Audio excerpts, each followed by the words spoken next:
ನಿಮಗೆಲ್ಲಾದರೂ ಕರಿಬೇವು ಸೊಪ್ಪು ಸಿಕ್ತು ಅಂತ ಹೇಳಿದ್ರೆ ಈ ರೀತಿ ಚಟ್ನಿ ಪುಡಿನ ನೀವು ಮಾಡಿ ತಿಂಗಳಾನುಗಟ್ಟಲೆ ಯೂಸ್ ಮಾಡ್ಕೋಬೋದು. ನಮ್ಮ ಮನೆ ಪಕ್ಕದಲ್ಲಿ ಒಂದು ಮರ ಇತ್ತು, ಗಾಳಿ ಬಂದಿತ್ತಲ್ಲ ಅದರಿಂದ ಟೊಂಗೆಗಳು ಮುರಿದೋಗಿದ್ವು. ಅದನ್ನು ಅದರಿಂದ ಅವರು ಕಿತ್ತೊಗೆದಿದ್ರು. ಅದರಿಂದ ನಾನೇನು ಮಾಡಿ ಚಟ್ನಿ ಪುಡಿ ಮಾಡೋಕ್ಕಾಗುತ್ತೆ ಅಂತ ಎಲ್ಲ ಎಲೆಗಳನ್ನು ಎತ್ಕೊಂಬಂದಿದ್ದೀನಿ. ಈ ರೀತಿಯಾಗಿ ಬಿಡಿಸಿ ಬಿಡಿಸಿ ಒಂದು ಕವರಲ್ಲಿ ಹಾಕಿಟ್ಕೊಳ್ತಾ ಇದ್ದೀನಿ. ನೀವು ಡಬ್ಬದಲ್ಲಿ ಅಥವಾ ಭರಣಿಗಳಲ್ಲಿ ಹಾಕಿ ಇಡ್ಬೋದು. ಅಂದರೆ ಡಬ್ಬ ಪ್ಲಾಸ್ಟಿಕ್ ಯೂಸ್ ಮಾಡಬೇಡಿ ಅಂತ ಹೇಳ್ತಿರಲ್ಲ, ಅವ್ರಿಗೆ ಹೇಳ್ತಿರೋದು ನಾನು. ನಂತರ ನೋಡಿ ಈ ರೀತಿ ಎಲ್ಲ ಕರಿಬೇವು ಒಂದು ಕಡ್ಡಿದು ನಾನು ಸೊಪ್ಪು ಬಿಡಿಸ್ಕೊಂಡ್ಬಂದಿದ್ದೀನಿ. ಇಷ್ಟ ಆಗಿದೆ. ಇದನ್ನು ನಾನು ಒಂದು ಕವರಲ್ಲಿ ಹಾಕಿಡ್ತೀನಿ. ನನಗೆ ಟೈಮ್ ಸಿಕ್ಕಾಗ ನಾನು ಚಟ್ನಿ ಪುಡಿನ ನಿಮಗೆ ಮಾಡಿ ತೋರಿಸೋಣ ಅಂತ ಈ ವಿಡಿಯೋನ ಮಾಡ್ತಿದ್ದೀನಿ.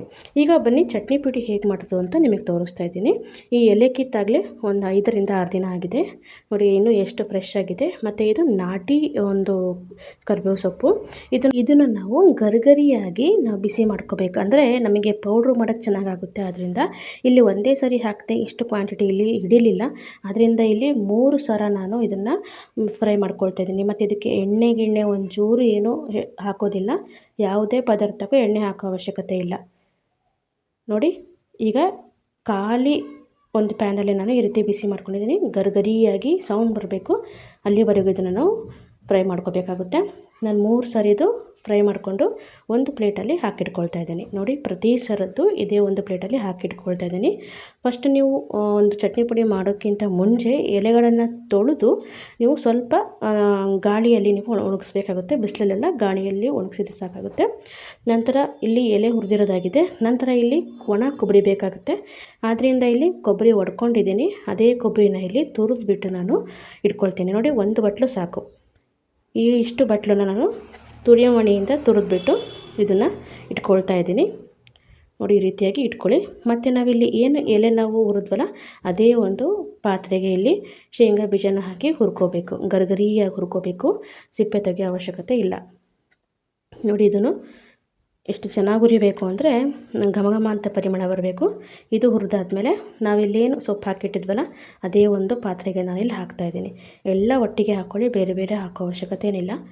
ನಂತರ ಅದೇ ಒಂದು ಪ್ಯಾನ್ಗೆ ನಾನಿಲ್ಲಿ ಸ್ವಲ್ಪ ಉದ್ದಿನಬೇಳೆನ ಹಾಕ್ತಾಯಿದ್ದೀನಿ. ಕಡಲೆಬೇಳೆ ಹಾಕ್ತಾಯಿಲ್ಲ ನಾನಿಲ್ಲಿ, ಬೇಕಾದರೂ ಹಾಕ್ಕೋಬೋದು. ಇದನ್ನು ಸಹ ಇಲ್ಲಿ ಸ್ವಲ್ಪ ಕಂದು ಬಣ್ಣ ಬರೋವರೆಗೆ ಹುರಿದು ಅದೇ ಒಂದು ಪ್ಲೇಟಿಗೆ ಹಾಕಿಡೋಣ. ನಂತರದಲ್ಲಿ ಹುರಿಗಡಲೆ ಕೂಡ ತಗೊಂಡಿದ್ದೀನಿ. ಇದನ್ನು ಕೂಡ ಸ್ವಲ್ಪ ನಾವು ಬಿಸಿ ಮಾಡಬೇಕಾಗುತ್ತೆ.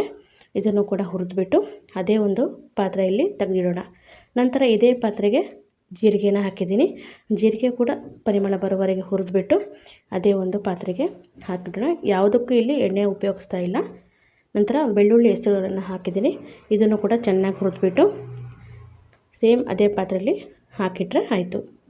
ನೋಡಿ ಎಷ್ಟು ಚೆನ್ನಾಗಿ ಹುರಿಯುತ್ತೋ ಅಷ್ಟು ಚೆನ್ನಾಗಿ ನಮಗೆ ಚಟ್ನಿ ಪುಡಿ ಬರುತ್ತೆ, ಕರಿಬೇವಿನ ಚಟ್ನಿ ಪುಡಿ. ನಂತರ ಸ್ವಲ್ಪ ಇಲ್ಲಿ ಹುಣಸೆ ಹಣ್ಣನ್ನು ಕೂಡ ಬಿಸಿ ಮಾಡ್ಕೊಳ್ತಾ ಇದ್ದೀನಿ ನಾನು. ಇದನ್ನು ಅದೇ ಪಾತ್ರೆಯಲ್ಲಿ ಹಾಕಿಬಿಟ್ಟು ನೋಡಿ ಚೆನ್ನಾಗಿ ಬಿಸಿ ಮಾಡ್ಕೊಳ್ಳಿ. ಹುಣಸೆ ಹಣ್ಣನ್ನು ಕೂಡ ಏನು ಹಸಿ ಅಂಶ ಇರಬಾರ್ದು ಅಷ್ಟೇ. ನಂತರ ಇಲ್ಲಿ ಕೊಬ್ಬರಿ ತುರಿದ್ವಲ್ಲ ಆ ಕೊಬ್ಬರಿನೂ ಹಾಕ್ಬಿಟ್ಟಿರಿ ಫ್ರೈ ಮಾಡ್ಕೋಬೇಕು. ಜೊತೆಗೆ ನಾನು ಇಲ್ಲಿ ಖಾರದ ಪುಡಿ ಹಾಕ್ತಿರೋದ್ರಿಂದ ಇಲ್ಲಿ ಕೊಬ್ಬರಿ ಒಳಗೆ ಖಾರದ ಪುಡಿ ಹಾಕ್ತೀನಿ.